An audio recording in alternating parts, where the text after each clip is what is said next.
Reel world के मुअज़्ज़िज़ दोस्तों, मैं हूं माजिद मलिक और आप तमाम देखने और सुनने वालों को अस्सलाम वालेकुम। दोस्तों, आज की इस वीडियो में हम एक ऐसी किताब की बात करेंगे जिसमें यह दावा किया गया था कि जल्द ही दुनिया एक भयानक सैलाब से खत्म हो जाएगी, और इस बात को साबित करने के लिए उस किताब के मुसन्निफ ने बहुत सी साइंसी तहकीकात और वजूहात बयान की हैं।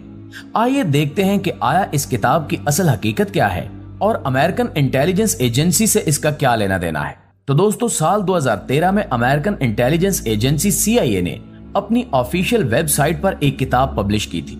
इस किताब का नाम the Adam and the eve story था। इस किताब में वाज़े तौर पर लिखा हुआ था कि दुनिया में एक बहुत बड़ा सैलाब आने वाला है जो जमीन को अपनी लपेट में लेकर इसे तबाह कर देगा, और यूं इस सैलाब की बदौलत दुनिया का खात्मा हो जाएगा। इस किताब के अंदर 6 बड़े पैमाने पर होने वाली तबाहकारियों का जिक्र किया गया है, जिनसे दुनिया में बहुत बड़ी तादाद में लोगों का खात्मा हो जाएगा। हैरान कर देने वाली बात यह भी है कि यह किताब 50 साल पहले एक US एयर फोर्स के इंजीनियर ने लिखी थी। बहुत से जहनों में यह सवाल उठ रहा होगा कि अगर यह किताब आज से 50 साल पहले लिखी गई थी तो CIA ने इसे साल 2013 में अपनी ऑफिशियल वेबसाइट पर पब्लिश क्यों किया, और इतने लंबे अरसे तक इस किताब को क्यों छुपाया गया था। तो दोस्तों, ये किताब दरअसल सन 1966 में लिखी गई थी। ये वो वक्त था जब क्यूबा मिसाइल क्राइसिस ने सोवियत यूनियन और अमेरिका के दरमियान कशीदगी की फिजा कायम कर रखी थी। US की अवाम में शदीद खौफ व हिरास की लहर फैली हुई थी। ऐसे वक्त में किसी ऐसी किताब का अवाम के हाथ लगना जिसमें दुनिया के खात्मे के बारे में बातें लिखी गई हों, लोगों में मजीद खौफ फैला सकता था। इसलिए CIA ने उस वक्त इस बारे में इत्तला मिलते ही फौरी तौर पर इसकी पब्लिकेशन रोक दी। मगर फिर ठीक 50 साल बाद मजबूरन इन्हें the freedom of information act के तहत इस किताब को पब्लिश करना पड़ा। इस किताब ने मार्केट में आते ही तहलका मचा दिया। जो भी इसे पढ़ता उसे एक अजीब परेशानी लाक हो जाती। बहुत से लोग इस किताब में बताई गई लॉजिक्स को कबूल करके खौफ का शिकार हो रहे थे। इसे पढ़ने वाले के दिमाग में सिर्फ एक ही सोच बैठ गई कि क्या वाकई एक सैलाब से दुनिया खत्म होने वाली है, और इस किताब में जो वजूहात बताई गई हैं इनका हकीकत से वाकई कोई लेना देना है। इस किताब के मुसन्निफ का नाम चैन थॉमस था। इन्होंने बहुत से ऐसे वाकयात सुन रखे थे कि दुनिया में हजारों साल पहले एक बहुत बड़ा सैलाब आया था जिसके नतीजे में दुनिया तबाह हो गई थी। इन्होंने इसमें दिलचस्पी लेना शुरू की और तहकीक करने में जुट गए। अपनी इस किताब को लिखने के लिए और इन सब चीजों को सही साबित करने के लिए इन्होंने मुख्तलिफ मज़ाहिब और कल्चर्स की किताबों का मुतालिया किया और उनमें बयान किए गए वाकयात का बगौर जायजा लिया, जिसके बाद उन वाकयात के तनाजुर में एक आर्कियोलॉजिकल तहकीक शुरू हुई। यानी वो हजारों साल पहले की तहजीब को खंगालने के सफर पर निकल गए। इन्होंने अपनी इस किताब के अंदर जो कुछ भी बताया है इसके लिए साइंसी नजरियात भी पेश किए हैं, ताकि लोगों को ये साबित कर सकें कि वाकई में इस तरह का वाकया वकूअ पजीर हुआ था और आने वाले वक्तों में भी ऐसा ही तबाहकुन सैलाब आएगा।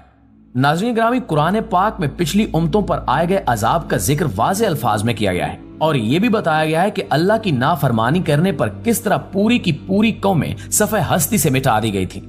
इन्हीं में से एक वाक़या हज़रत नूह अलैहिस्सलाम और इनकी कौम का भी है, जब अल्लाह ने इन्हें कश्ती तैयार करने का हुक्म दिया और अहले ईमान को उसमें सवार करवाने का कहा, और फिर बाद अज़ां कौम नूह के गुनाहगारों को एक जबरदस्त सैलाब के जरिए अजाब दिया और उन्हें खत्म कर दिया।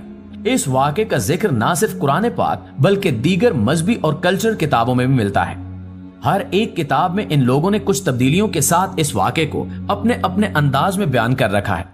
जैसे कि इस कौम नूह पर आने वाले सैलाब का जिक्र बाइबल में भी मौजूद है। इसके अलावा हिंदू मत की किताब में भी एक राजा के नाम से इस वाक़े को जोड़ा गया है। बहरहाल, बहुत सारी मजहबी किताबों का मुताला करने के बाद थॉमस को यह बात पता चली कि सिर्फ 2 से 3 नहीं बल्कि तकरीबन 40 किताबों में इस वाक़े का जिक्र कुछ तब्दीलियों के साथ किया गया है। ये बात इनके लिए काफी हैरत अंगेज थी। इन्हें इस बात पर अब यकीन हो चला था।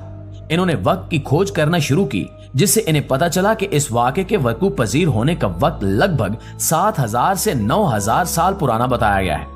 थॉमस को जब ये बात पता चली तो इन्होंने एक नई तहकीक शुरू कर दी।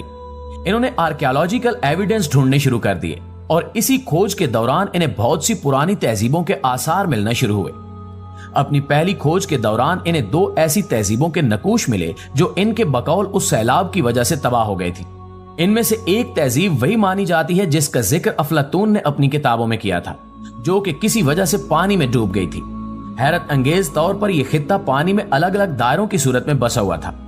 साल 1965 में मारीने आसार कदीमा को यह स्ट्रक्चर मिला जिसे दी रिचर्ड स्ट्रक्चर कहा जाता है। आसार कदीमा के माहिरीन का कहना था कि यह खित्ता पूरी तरह से कुदरती तौर पर डिजाइन है, इसके इंसानों की तरफ से बनाए जाने के इम्कानात न होने के बराबर हैं। इस सबूत ने थॉमस को मजीद सबूत इकट्ठा करने पर उकसाया। मजीद खोज करने पर इन्हें ताइवान से 100 किलोमीटर दूर पानी के अंदर एक और स्ट्रक्चर मिला और इस तरह इन्हें पुरानी तहजीब के मजीद नकूश की सूरत में पत्थर के कुछ ऐसे मुजस्मे मिले जिनका कुछ हिस्सा जमीन के अंदर धंसा हुआ था। इन मुजस्मों के जमीन के अंदर धंसे होने पर थॉमस का यह कहना था कि ये मुजस्मे दरअसल पानी के दबाव की वजह से जमीन में धंस गए थे। थॉमस को पानी के अंदर मिलने वाली इन पुरानी तहजीबों के नकूश से इस बात का यकीन हो गया कि सैलाब से बड़े पैमाने पर होने वाली तबाहियां कोई किस्से कहानी नहीं बल्कि हकीकत है। और अपनी इसी बात को साबित करने के लिए इन्होंने ये किताब लिखी और किताब में बहुत सी साइंटिफिक थ्योरीज भी थी।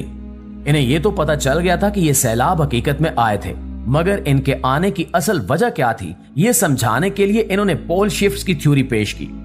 इससे पहले तक कभी किसी ने इस तरह की थ्योरी पेश नहीं की थी। थॉमस का कहना था कि इतने बड़े पैमाने पर सैलाब आने की वजह दरअसल जमीन के पोलर रीजन और दीगर हिस्सों का शिफ्ट हो जाना था।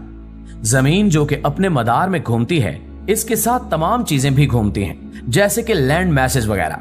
जमीन घूमने पर इन लैंड मैसेज में जब अचानक किसी किस्म की कोई तब्दीली रुनुमा होती है तो उस वक्त इनका समंदर से टकराव होता है, जिसके नतीजे में जमीन पर इतने बड़े सैलाब आते हैं जो कि इंसानी आबादियों को मुकम्मल तौर पर खत्म कर देते हैं। तो दोस्तों ये तो थी थॉमस की थ्योरी, मगर बाद अज़ां इस थ्योरी को गलत करार दे दिया गया।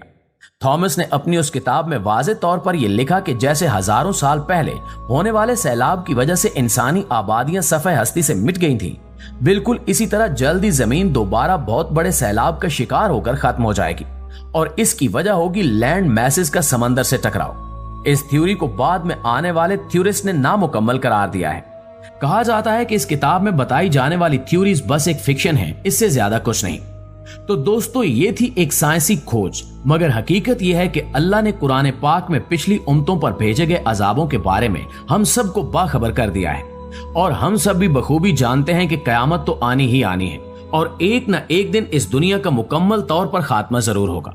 और इस सब के बारे में हमारा दीन हमें बेहतर तौर पर रहनुमाई फराहम करता है। हमारी दुआ है कि अल्लाह ताला हम सबको दीन इस्लाम को समझने और इस पर अमल करने की तौफीक अता फरमाए। आमीन सुमा आमीन। पाकिस्तान जिंदाबाद।